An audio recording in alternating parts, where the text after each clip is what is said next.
G'day everybody, I'm Rob Mercer from Expedition Kayaks, and today I'm going to talk to you about the Aurora and the Azure, two of the boats from our Expedition Kayaks range.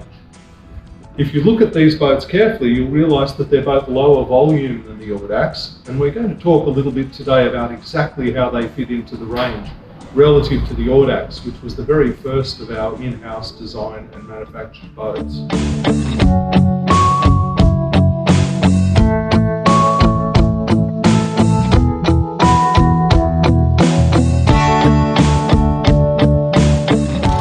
Encouraged by the success of the Audax, we decided that it would be a great idea for us to add a slightly lower volume boat.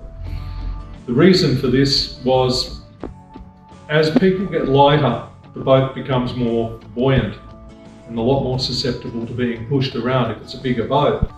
So we've always believed in the merit of having smaller boats for smaller paddlers, and they have the spin-off that bigger paddlers can often use them for play boats or for shorter trips and get that sportier feel that they can get from a smaller boat. The Azure was a project that started off as a scaled down version of the Audax, but we just couldn't resist designing another boat. You don't get to design too many boats which are actually going to become full production boats in a lifetime. The opportunity to have another crack at it is just too tempting. So the Azure, although it shares much of the design DNA of the Audax, is still in many ways a design in its own right. It has its own character and its own way of performing in the water. I'm going to talk a little bit about that this morning. So here we have our Azure. It's 5.4 metres long, 5.45 metres long in fact, and 515 millimetres, just over 51 centimetres wide at the widest point. So it's only a very small amount narrower than the Audax, and yet the volume, to a trained eye, if you sit the two next to one another on the shore, you'll see that the Azure is a lot smaller boat. When you put it in the water, it feels like a lot smaller boat. It's sufficiently different that you could actually sit the whole hull of an Azure inside the hull of an Audax, just to give you some idea. So it's not that it's massively smaller at the maximum beam, but its overall volume is substantially different. We also, being mindful of the way smaller paddlers interact with their kayak, we decided that we'd make the boat lower profile, that we'd make the boat a little bit shorter. We also added some more rocker through the midsection of the boat because we didn't want a boat that was as hard to turn around for a small paddler. Smaller paddlers often want a boat that's more responsive. So we added a more responsive feel, especially for a lighter paddler. The Audax responds really well with a bigger paddler, but it can be a lot of boat for a smaller paddler. The other thing we realised is that if we're going to add more rocker, we'd add a bit more V to the middle. So this would give the boat a stronger tracking performance even with lighter weights on board, and that easier tracking would be more reassuring for a smaller paddler. Of course, the trade-off with all this is the boat is less stable. But again, smaller paddlers are often people who are lower centre of gravity, lighter, less prone to that top-heavy sensation that bigger paddlers often have, and therefore the lighter stability was well and truly traded off for by the ease of driving this boat at high speeds and its good manners at all quarters to the wind for a lighter paddler.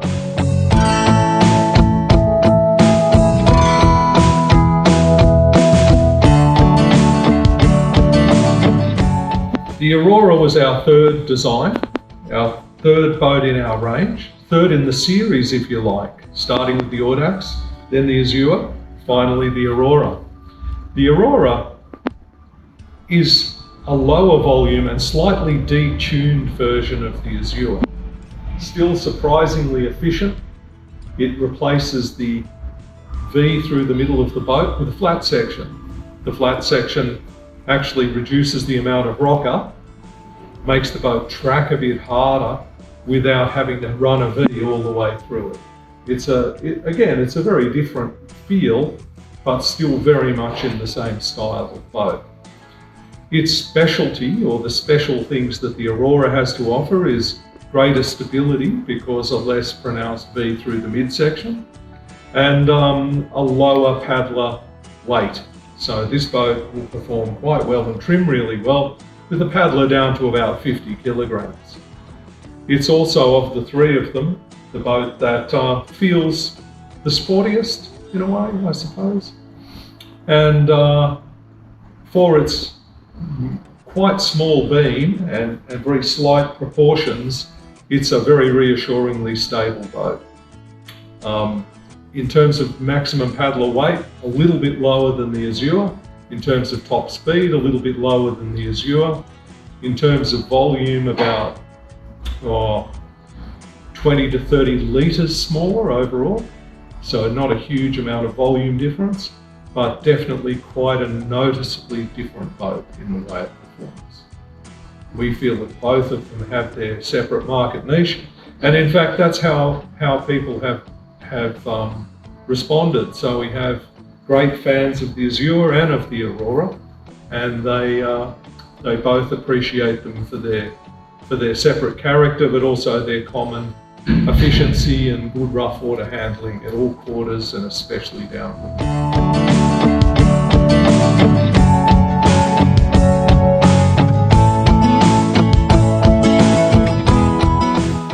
As I've already mentioned, the deck of both these boats is exactly the same, comes out of the same mould. As far as the features on the deck, I've already discussed those in the Audax video.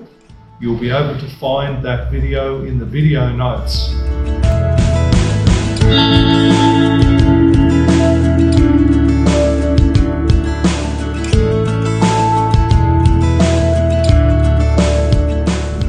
Where the deck layout of these two boats is different to the Audax is in the cockpit area and at the bow. So let's talk about the cockpit area first. The seats of these boats are designed for a smaller paddler. They're designed to accommodate an ergonomically sound paddling position for a smaller paddler. And each of them is a little narrower than you'd find in the Audax. And the seats themselves are designed not only to accommodate the shape of the hull, but to accommodate a slightly smaller paddler. As far as other aspects of the deck goes, the deck is low behind where you sit. The aft deck, where the back of the coaming is quite low. And that's also good for people who want to do layback rolls or who just want to find it easier to get in and out of the boat. But we've retained a high foredeck because our feedback and our understanding is that even amongst a lot of smaller paddlers, they still want to have that ability to paddle with their knees up, knees in, knees out to the side, but certainly with a better bend in their leg rather than the traditional squashed out position that you'll see in some sea kayaks, especially smaller ones. The other things that are a bit different about it are to accommodate the extra volume of a long distance tourer, but still keep it a small volume boat. The deck shape is a little bit fuller towards the bow. And that, along with the point here being higher, does make the boat roll nice and easily because it's inherently unstable upside down. If I were to look at the bow of the boat, you'd also find the bow profile is a little bit straighter than the Audax. The bow shape under the water is a little different, and we can afford to have a lower deck shape at the bow, which reduces windage.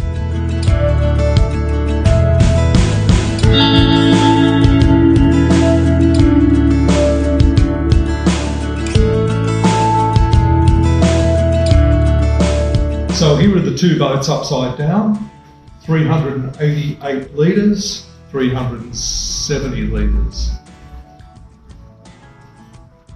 The bow of the boat's nice and full in each case, but the most notable thing about the boats in terms of trying to locate the differences or identify the differences is actually through the keel line of the boat.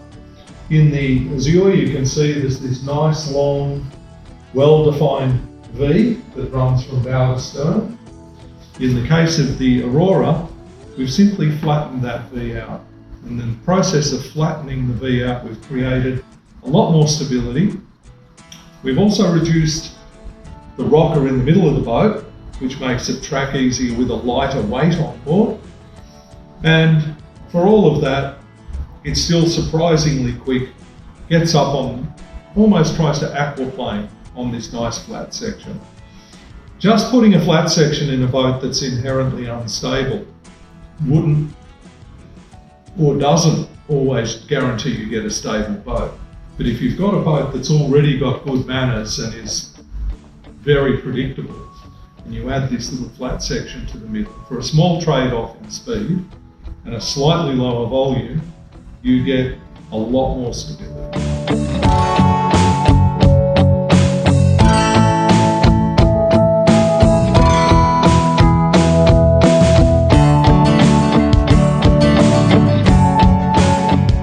So I suppose for many people watching this video, the question we've been trying to answer is, which of these boats would be most suitable for you? We've now sold enough of both of them to get a pretty good idea of who's gravitating to which of the two designs. People chasing that bit of performance and willing to put a bit more work into their balance, especially if they're a little heavier, sort of 60 kilograms and up, they're definitely heading for the Azure. For those especially who've come from a surf ski background, racing background, or want a boat that's a combination of a sea kayak and an exercise boat, the Azure is a really good choice. At 388 litres, it's still by no means a low volume boat in the world of sea kayaks, and in fact that's actually a lot higher volume than almost all of your traditional sea kayaks.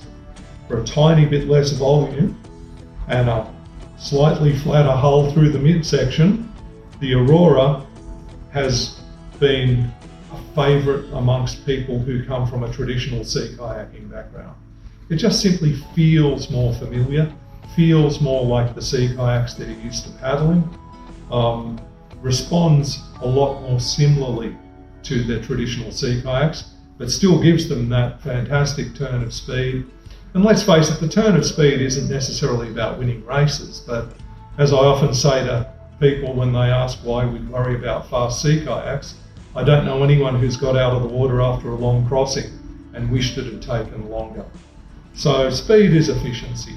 Both these boats will give you that. Thank you for watching today. I hope this has been helpful for you. My name's Rob Mercer from Expedition Sea Kayaks, and if there's any other questions you have, please feel free to email or contact Mark or I by phone.